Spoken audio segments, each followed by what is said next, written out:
Assalamualaikum warahmatullahi wabarakatuh. Di sini saya akan menceritakan kisah tentang sosok Abu Lahab beserta istrinya yang selalu menentang dakwah Rasulullah, bahkan sampai menfitnahnya. Baiklah, tanpa pikir panjang, langsung saja kita mulai ceritanya.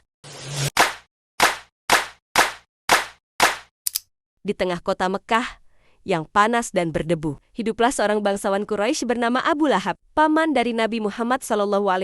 Nama aslinya adalah Abdul Uzza bin Abdul Muthalib, dan ia dikenal sebagai sosok terpandang, kaya raya, dan berpengaruh di kalangan kaumnya. Namun, di balik kemegahan duniawinya, tersembunyi hati yang menghitam oleh kesombongan dan kebencian. Ketika keponakannya, Muhammad bin Abdullah, mengumumkan bahwa ia adalah utusan Allah dan menyeru manusia untuk menyembah hanya satu Tuhan, Abu Lahab merasa terhina. Bagaimana mungkin anak yatim dari keluarga mereka berani mengaku sebagai nabi? Bagaimana bisa ajaran baru ini mengguncang tradisi nenek moyang mereka? Celakalah engkau, wahai Muhammad. Apakah hanya untuk ini kau kumpulkan kami? Teriaknya suatu hari di kaki Bukit Syafa, setelah Nabi Muhammad menyeru kaumnya kepada Islam.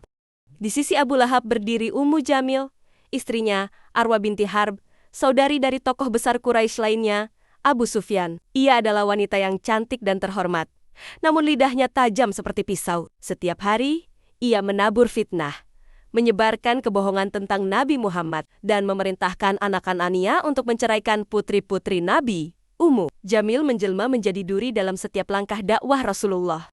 Ia bahkan dikenal membawa renting-renting berduri dan meletakkannya di jalanan yang dilalui Nabi, berharap kaki beliau terluka. Dan semua itu ia lakukan bukan karena ketidaktahuan, tapi karena kebencian yang mendalam. Lalu turunlah firman Allah, "Binasalah kedua tangan Abu Lahab, dan sesungguhnya dia akan binasa. Tidaklah berguna baginya harta bendanya dan apa yang dia usahakan. Kelak dia akan masuk ke dalam api yang bergejolak." Dan begitu pula istrinya, pembawa kayu bakar, yang di lehernya ada tali dari sabut. Surah Al-Lahab, QS 111, 1-5.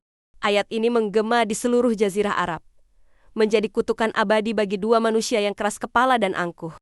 Ketika Ummu Jamil mendengar tentang turunnya ayat itu, ia mengamuk dan membawa batu besar mencari Nabi.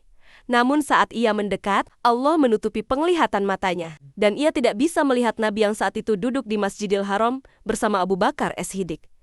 Ia hanya berkata, "Di mana Muhammad? Aku mendengar dia menghina suamiku. Demi Lata dan Uzza, akan kupecahkan mulutnya dengan batu ini." Namun batu itu tak pernah sampai. Ia pulang dengan hati penuh bara dan mulut penuh celaan.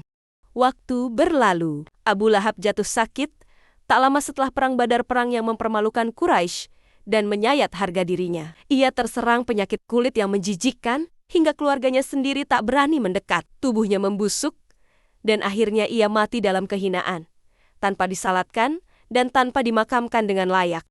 Jenazahnya didorong dengan tongkat ke dalam lubang yang digali dari kejauhan, lalu ditimbun batu dan pasir agar bau busuknya tak menyebar. Harta yang selama ini ia banggakan tak mampu membeli ketenangan atau belas kasih. Ia mati dalam kemarahan, kesepian, dan kehinaan. Ummu Jamil pun tak luput. Meski semasa hidup ia adalah wanita yang dihormati, ia menjadi simbol keburukan, fitnah, dan kedengkian. Di akhirat kelak, ia akan memikul kayu bakar, simbol dari fitnah dan kejahatannya yang menambah panas neraka suaminya. Tali sabut di lehernya akan menjadi pengikat yang membelenggunya ke dalam siksaan abadi. Pelajaran dari kisah ini, kisah Abu Lahab dan Ummu Jamil, adalah pengingat bahwa kedudukan, harta, dan nama besar tak ada artinya jika hati dipenuhi kesombongan dan kebencian. Mereka menentang kebenaran bukan karena tidak tahu, tapi karena tak ingin tunduk pada kebenaran yang dibawa oleh seseorang yang mereka anggap lebih rendah, dan karena itulah mereka menjadi satu-satunya manusia yang disebut namanya dalam kutukan abadi Al-Quran.